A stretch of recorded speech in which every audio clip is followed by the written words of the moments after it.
नमस्कार दोस्तों, स्वागत है आप सभी लोग का Sonu study classes YouTube channel. दोस्तों आज मैं आपसे लोगों को एनसीईआरटी बुक क्लास 11th राजनीतिक विज्ञान चैप्टर 5 अधिकार पर प्रश्न उत्तर मैं आप लोगों को इस वीडियो में बताऊंगा।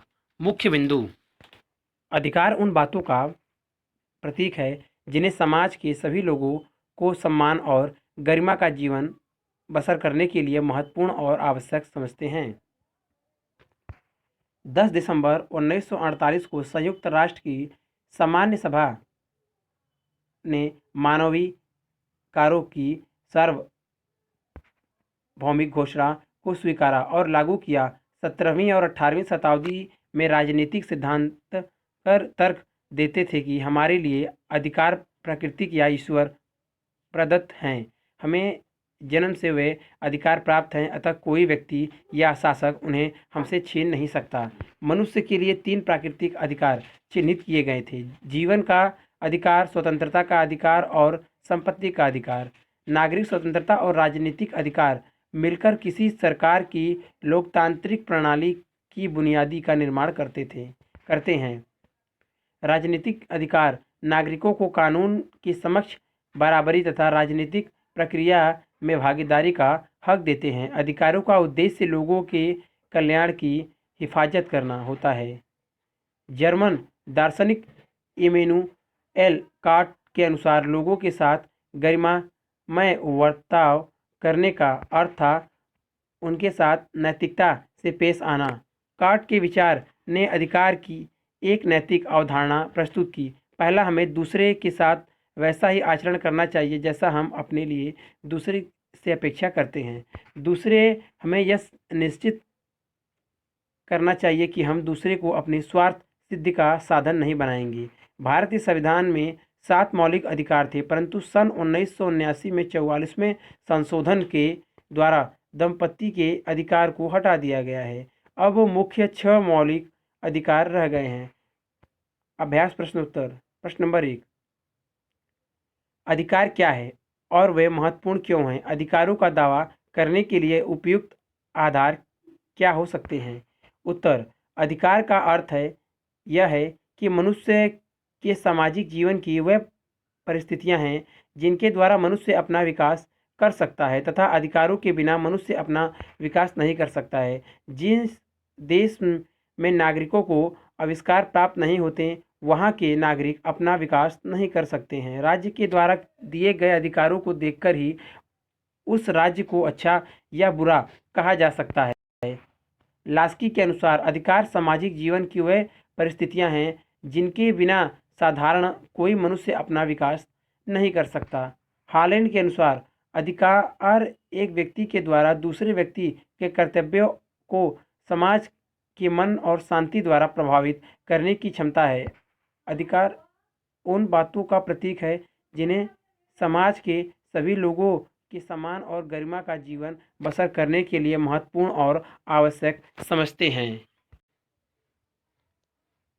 उदाहरण के लिए आजीविका का अधिकार सम्मानजनक जीवन जीने के लिए जरूरी है। लाभकर रोजगार में नियोजित होना व्यक्ति को आर्थिक स्वतंत्रता देता है, इसलिए यह उसकी गरिमा के लिए प्रमुख है।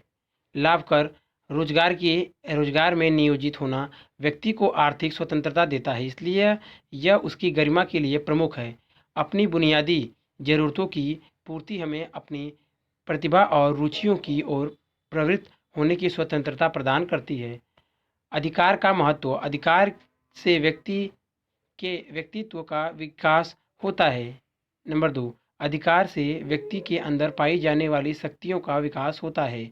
नंबर 3, इससे व्यक्ति और समाज की उन्नति होती है। नंबर 4, अधिकार सरकार को निरंकुश बनाने से रोकते हैं। नंबर 5, अधिकार सामाजिक कल्याण और एक साधन है। नंबर 6, अधिकार व्यक्ति के जीवन की सुखमय बनाता है। अधिकार की मांग के आधार। नंबर 1, मनुष्य अपनी अनेक आवश्यकताओं की पूर्ति करना चाहता है, इसी से उसके जीवन का विकास होता है। उसकी सबसे पहली मांग यही होती है कि उसे ऐसे अवसर मिले जिनसे वह अपनी आवश्यकताओं की पूर्ति कर सके। अधिकारों का निर्माण उन्हीं मांगों के आधार पर होता है। नंबर 2, मांग अधिकार तभी बन सकते हैं जबकि उनकी प्राप्ति उन्हें जिए के लिए आवश्यक दिखाई दे। नंबर 3, समाज उस मांग को उचित समझकर स्वीकार करे। प्रश्न नंबर 3, किन आधारों पर यह अधिकार अपनी प्राकृतिक में सार्वभौतिक माने जाते हैं? उत्तर, अधिकार जीवन की परिस्थितियों के रूप में महत्वपूर्ण और आवश्यक ही, परंतु अधिकारों को सार्वभौतिक कहा जा सकता है क्योंकि उनकी सभी कालों में सभी लोगों द्वारा मांग रही है। वह अपने व्यवहार और सभ्यता के कारण महत्वपूर्ण है। यह अधिकार मानव अस्तित्व के लिए मौलिक अधिकार हैं। वस्तुत्व अधिकार मौलिक शर्तें हैं जो मानव जाति के लिए आत्मसम्मान और महत्वपूर्ण है। निम्नलिखित अधिकारों को सार्वभौतिक अधिकार कहा जा सकता है। नंबर 1, जीविका का अधिकार। जीविका का अधिकार एक व्यक्ति के जीवन का आधार है जिससे उसका जीवन चलता है, इसलिए यह अति महत्वपूर्ण, आवश्यक और सार्वभौतिक है। यदि एक व्यक्ति को अच्छा रोजगार प्राप्त है तो इससे उनको आर्थिक दृष्टि से स्वावलंबी बनाने का अवसर मिलेगा और इससे उसका महत्व और स्तर बढ़ जाएगा। जब एक व्यक्ति की आवश्यकताएं, विशेष रूप से आर्थिक आवश्यकताएं पूरी हो जाती हैं तो उसके प्रतिभा और कौशल में विकास होता है और उसका शोषण समाप्त हो जाता है। नंबर 2, अभिव्यक्ति की स्वतंत्रता। अभिव्यक्ति की स्वतंत्रता हमें विभिन्न प्रकार से अपने को व्यक्त करने का अवसर प्रदान करता है। इस अधिकार के द्वारा लोग अपने को लिखित, बोलकर या कलात्मक रूप से व्यक्त कर सकते हैं। नंबर 3, शिक्षा का अधिकार। शिक्षा का अधिकार व्यक्ति को मानसिक, नैतिक और मनोवैज्ञानिक विकास में सहायता करता है। इससे हमें उपयोगी कौशल प्राप्त होते हैं जिससे हम जीवन के विविध पक्षों के चुनाव के सक्षम हो जाते हैं। इसलिए शिक्षा के अधिकार के सार्वभौतिक अधिकार स्वीकार किया जा सकता है। प्रश्न नंबर 3, संक्षेप में उन नए अधिकारों की चर्चा कीजिए जो हमारे देश के सामने रखे जा रहे हैं। उदाहरण के लिए, आदिवासियों के अपने रहवास और जीने के तरीके को संरक्षित रखने तथा बच्चों के विधवा मजदूरी के खिलाफ अधिकार जैसे नए अधिकारों को लिया जा सकता है। उत्तर, आज का विश्व लोकतांत्रिक सरकार का विश्व है जिसमें संस्कृति, जाति, रंग, क्षेत्र, धार्मिक और व्यवसाय के प्रति जागरूकता और चेतना बढ़ रही है। व्यक्ति का सर्वगुण विकास शिक्षा, संस्कृति और धर्म के अधिकार से जुड़ा हुआ है। इसलिए लोगों को उनके नए क्षेत्रों जैसे शिक्षा, संस्कृति, बाल अधिकार, महिला अधिकार, बुजुर्गों के खिलाफ अधिकार, मानवीय अधिकार, श्रमिक अधिकार, कृषक अधिकार, पर्यावरण अधिकार आदि अधिकार दिए जा रहे हैं। आज की समाज सामान्य रूप से बहु समाज है। इसमें नागरिकों को विकास करने का और लोगों के सामाजिक, सांस्कृतिक आवास की सुरक्षा के अधिकार दिए गए हैं। भारतीय संविधान में शिक्षा और संस्कृति का अधिकार दिया गया है जिसमें विभिन्न क्षेत्र के लोगों को अपनी सांस्कृतिक पहचान को कायम रखने और उनको विकसित करने का अधिकार दिया गया है। वह लोग विभिन्न प्रकार के रहन सहन से संबंधित होते हैं। वह विभिन्न प्रकार के वेशभूषा, व्यवहार, त्यौहार और अन्य सभ्यताओं में संबद्ध होते हैं। वे शिक्षा से अपनी संस्कृति की प्रगति कर सकते हैं। बच्चों को शोषण के विरुद्ध कार्रवाई करने का अधिकार दिया गया है जिससे वह पुरानी प्रथाओं की बुराइयों जैसे विधवा मजदूरी को दूर कर सकते हैं। उनकी सम्मान की रक्षा के लिए मौलिक अधिकार भी दिए गए हैं। प्रश्न नंबर 4, राजनीतिक, आर्थिक और सांस्कृतिक अधिकारों में अंतर बताइए। हर प्रकार से के अधिकार के उदाहरण भी दीजिए। उत्तर, समाज के लोगों को विभिन्न प्रकार की दिशाओं और सुविधाओं की आवश्यकता होती है जिनको वह अधिकार के रूप में प्राप्त करना चाहते हैं तथा अपना विकास करना चाहते हैं। राजनीतिक अधिकार। राजनीतिक अधिकार नागरिकों को कानून के समक्ष बराबरी तथा राजनीतिक प्रक्रिया में भागीदारी का हक देते हैं। इनमें वोट देने का, प्रतिनिधि चुनने, चुनाव लड़ने, राजनीतिक पार्टियां बनाने या उनमें शामिल होने जैसे अधिकार शामिल हैं। राजनीतिक अधिकार नागरिक स्वतंत्रताओं से जुड़े होते हैं। कुछ राजनीतिक अधिकार निम्न प्रकार से हैं।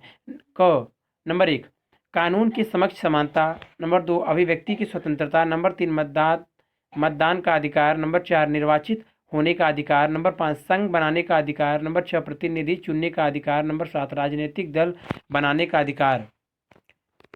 आर्थिक अधिकार वह अधिकार होते हैं जो मनुष्यों की आवश्यकताओं की पूर्ति करती है, जैसे भोजन, कपड़ा, मकान, विश्वास विश्राम और रोजगार आदि। राजनैतिक और आर्थिक अधिकार एक दूसरे से जुड़े हुए हैं। मुख्य आर्थिक अधिकार निम्नलिखित हैं। नंबर 1, कार्य करने का अधिकार। नंबर 2, आवास एवं कार्य करने की उचित दशाएं। नंबर 3, रोजगार का अधिकार। नंबर 4, पर्याप्त मजदूरी का अधिकार। नंबर 5, विश्राम का अधिकार। नंबर 6, न्यूनतम आवश्यकता जैसे आवास, भोजन, वस्त्र आदि का अधिकार। नंबर 7, संपत्ति का अधिकार। नंबर 8, चिकित्सा सुविधा का अधिकार। सांस्कृतिक अधिकार वह अधिकार होते हैं जो मानव के विकास, सुव्यवस्थित जीवन के लिए उत्तेजनात्मक, मनोवैज्ञानिक और नैतिक विकास के लिए महत्वपूर्ण है। मुख्य सांस्कृतिक अधिकार निम्नलिखित है। नंबर 1, प्राथमिक शिक्षा प्राप्त करने का अधिकार। नंबर 2, स्थानीय वेशभूषा, त्योहार, पूजा और उत्सव मानने का अधिकार। नंबर 3, शैक्षिक संस्थाओं की स्थापना का अधिकार। प्रश्न नंबर 5, अधिकार राज्य की सत्ता पर कुछ सीमाएं लगाते हैं, उदाहरण सहित व्याख्या कीजिए। उत्तर, अधिकार राज्य की सत्ता पर कुछ सीमाएं लगाते हैं क्योंकि अधिकार राज्य से प्राप्त मांग एवं दावे हैं, इसलिए यह स्वाभाविक है कि राज्य की यह जिम्मेदारी है कि वह लोगों को सुनिश्चित सुविधाएं, उनके कल्याण और रोजगार के लिए प्रबंध करे। ऐसा करने में राज्य व कार्य के कुछ कमियां आ जाती हैं। नागरिकों के अधिकार सुनिश्चित करते हुए राज्य के प्राधिकरण को चारों प्राधिकरण को लोगों के जीवन और स्वतंत्रता का अक्षुण्ण रखते हुए अपना कार्य करना चाहिए। इससे कोई संदेह नहीं है कि राज्य अपनी प्रभुता के कारण शक्तिशाली है, परंतु नागरिकों के साथ संबंध राज्य की प्रभुता की प्रकृति पर निर्भर है। राज्य अपनी रक्षा से ही अस्तित्व में नहीं होता है, बल्कि लोगों की सुरक्षा से ही टिक सकता है। यह नागरिक ही होता है जिसका महत्व अधिक होता है। राज्य के कानून लोगों के लिए, उनके कार्य के लिए उत्तरदायित्व और संतुलित है। कानून राज्य और लोगों के मध्य संबंध को नियंत्रित करता है। यह राज्य का कर्तव्य है कि वह आवश्यक दशाएं उपलब्ध करवे जिनकी नागरिकों द्वारा अपने कल्याण एवं विकास मांग और दावे किए जाते हैं। राज्य को इस संबंध में महत्वपूर्ण निर्णय लेना चाहिए। अतिरिक्त प्रश्न उत्तर। नंबर 1, अधिकार क्या है, उदाहरण के द्वारा समझाएं। अधिकार उन बातों का प्रतीक है जिन्हें समाज के सभी लोगों के सम्मान और गरिमा का जीवन बसर करने के लिए महत्वपूर्ण और आवश्यक समझते हैं। उदाहरण के लिए, आजीविका का अधिकार सम्मानजनक जीवन जीने के लिए जरूरी है। लाभकर रोजगार में नियोजित होना व्यक्ति को आर्थिक स्वतंत्रता देना, इसलिए यह उसकी गरिमा के लिए प्रमुख है। लाभकर रोजगार में नियोजित होना व्यक्ति को आर्थिक स्वतंत्रता देता है, इसलिए यह उसकी गरिमा के लिए प्रमुख है। अपनी बुनियादी जरूरतों की पूर्ति हमें अपनी प्रतिभा और रुचियों की ओर प्रवृत्त होने की स्वतंत्रता प्रदान करती है। अधिकार का अर्थ यह है कि मनुष्य के सामाजिक जीवन की वह परिस्थितियों हैं जिनके द्वारा मनुष्य अपना विकास कर सकता है, तथा अधिकारों के बिना मनुष्य अपना विकास नहीं कर सकता है। जिस देश के में नागरिकों को अधिकार प्राप्त नहीं होते, वहाँ के नागरिक अपना विकास नहीं कर सकते हैं। राज्य के द्वारा दिए गए अधिकारों को देखकर ही उस राज्य को अच्छा या बुरा कहा जा सकता है। लास्की के अनुसार अधिकार सामाजिक जीवन की वे परिस्थितियां हैं जिनके बिना साधारणतः कोई मनुष्य अपना विकास नहीं कर सकता। हालैंड के अनुसार अधिकार एवं व्यक्ति के द्वारा दूसरे व्यक्ति के कर्तव्यों को समाज के मन और शक्ति द्वारा प्रभावित करने की क्षमता है। प्रश्न नंबर 2, अधिकारों की दावेदारी से आप क्या समझते हैं।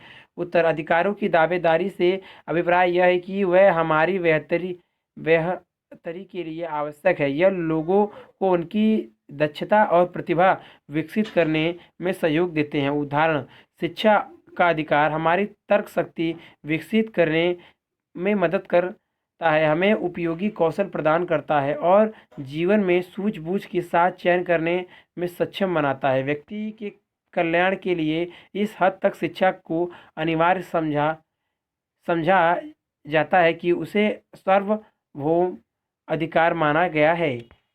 प्रश्न नंबर 3, नागरिक स्वतंत्रता का अर्थ क्या अर्थ है? उत्तर, नागरिक स्वतंत्रता का अर्थ है स्वतंत्रता और निष्पक्ष नागरिक जांच का अधिकार, विचारों की स्वतंत्रता, अभिव्यक्ति का अधिकार, प्रतिवाद करने तथा असहमति प्रकट करने का अधिकार। नागरिक स्वतंत्रता और राजनीतिक अधिकार मिलकर किसी सरकार की लोकतांत्रिक प्रणाली की बुनियादी का निर्माण करते हैं। प्रश्न नंबर 4, भारतीय संविधान में नागरिकों को कौन से मूलभूत अधिकार दिए गए हैं? उत्तर, भारतीय संविधान में नागरिकों को निम्नलिखित मूलभूत अधिकार दिए गए हैं। नंबर 1, समानता का अधिकार। नंबर 2, स्वतंत्रता का अधिकार। नंबर 3, शोषण के विरुद्ध अधिकार। नंबर 4, धार्मिक स्वतंत्रता का अधिकार। नंबर 5, शिक्षा और संस्कृति का अधिकार। नंबर 6, संवैधानिक उपचार का अधिकार। प्रश्न नंबर 5, मौलिक अधिकार से आप क्या समझते हैं? उत्तर, मौलिक अधिकार वह अधिकार होते हैं जिनके बिना किसी देश की लोकतांत्रिक व्यवस्था के नागरिक अपना विकास और उन्नति नहीं कर सकते हैं, जैसे जीवन का अधिकार, समानता का अधिकार, स्वतंत्रता का अधिकार, शिक्षा व संस्कृति का अधिकार आदि। जिन कारणों से इसे मौलिक अधिकार कहा जाता है वह निम्न है। नंबर 1, यह अधिकार व्यक्तिगत व्यक्तित्व के विकास के लिए अति आवश्यक है। नंबर 2, यह अधिकार इसलिए भी मौलिक कहे जाते हैं क्योंकि देश के संवैधानिक में उनका उल्लेख कर दिया गया है और दिन प्रतिदिन बदलने वाली सरकारें अपनी स्वार्थ पूर्ति के लिए उनमें सर्वेच्छा से परिवर्तन नहीं कर सकते हैं। प्रश्न नंबर 3, वह अधिकार न्याय योग्य होते हैं। प्रश्न नंबर 6, अधिकार किस प्रकार राज्य को प्रभावित करते हैं? उत्तर, अधिकार निम्न प्रकार से राज्य को प्रभावित करते हैं। नंबर 1, राजनीतिक एवं अन्य सभी प्रकार के अधिकार राज्य से प्राप्त किए जाने वाले मांग और दावे हैं, इसलिए अधिकार मांग एवं दावे के रूप में राज्य की प्रभुता को सीमित करते हैं और रखते हैं। नंबर 2, अधिकार राज्य को किसी कार्य को करने या न करने की ओर निर्देश करते हैं। नंबर 3, अधिकार राज्य को कुछ करने या कुछ मांगे बनवाने में भी विवश करते हैं। नंबर 4, अधिकार राज्य की लोगों के लिए सुधार करने या कार्य करने की प्रेरणा देते हैं। प्रश्न नंबर 7, भारतीय संविधान में दिए गए मौलिक अधिकारों के नाम बताइए। उत्तर, भारतीय संविधान में 7 मौलिक अधिकार थे, परंतु सन 1979 में 44वें संशोधन के द्वारा संपत्ति के अधिकार को हटा दिया गया है। अब 6 मौलिक अधिकार रह गए हैं जो निम्नलिखित हैं। नंबर 1, समानता का अधिकार, स्वतंत्रता का अधिकार, शोषण के विरुद्ध अधिकार, धार्मिक स्वतंत्रता का अधिकार, शिक्षा और संस्कृति का अधिकार, संवैधानिक उपचार का अधिकार। प्रश्न नंबर 8, राजनीतिक अधिकार से आप क्या समझते हैं? उत्तर, राजनीतिक अधिकार से अभिप्राय यह है कि राजनीतिक अधिकार नागरिकों को कानून में समझ, बराबरी तथा राजनीति प्रक्रिया में भागीदारी का हक देते हैं।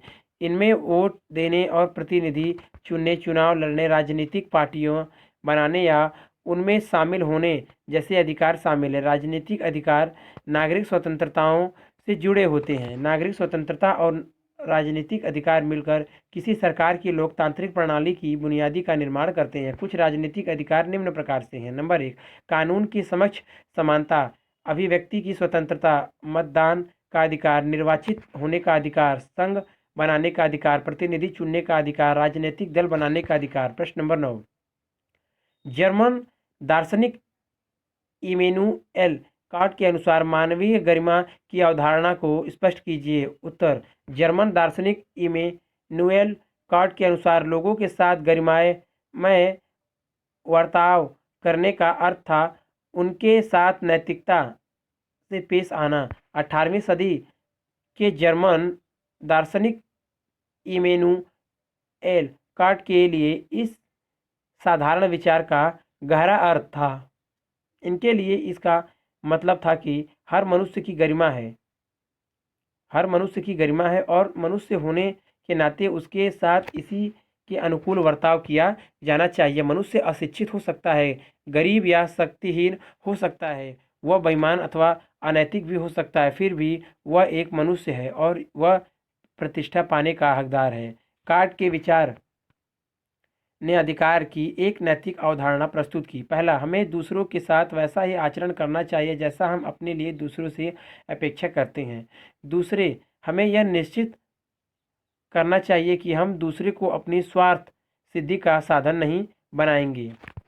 प्रश्न नंबर 10, प्राकृतिक अधिकार से क्या अभिप्राय है?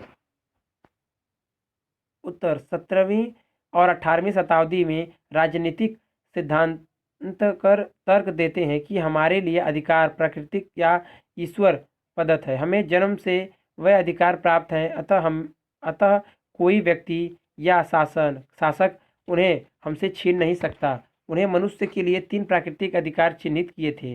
नंबर 1 जीवन का अधिकार, नंबर 2 स्वतंत्रता का अधिकार, नंबर 3 संपत्ति का अधिकार। अन्य तमाम अधिकार उन बुनियादी अधिकारों से निकलते हैं। हम इन अधिकारों का दावा करें या न करें, व्यक्ति होने के नाते हमें यह प्राप्त है क्योंकि यह ईश्वर प्रदत्त है और उन्हें कोई मानव शासक या राज्य हमसे छीन नहीं सकता। प्राकृतिक अधिकारों के विचार का इस्तेमाल राज्यों अथवा सरकारों के द्वारा स्वेच्छाचारी शक्ति के प्रयोग का विरोध करने का व्यक्तिगत स्वतंत्रता की रक्षा करने के लिए किया जाता था। अगर वीडियो अच्छी लगी तो वीडियो को लाइक करें, शेयर करें, कमेंट करें और नेक्स्ट वीडियो के लिए चैनल को सब्सक्राइब जरूर करें। Thank you for watching.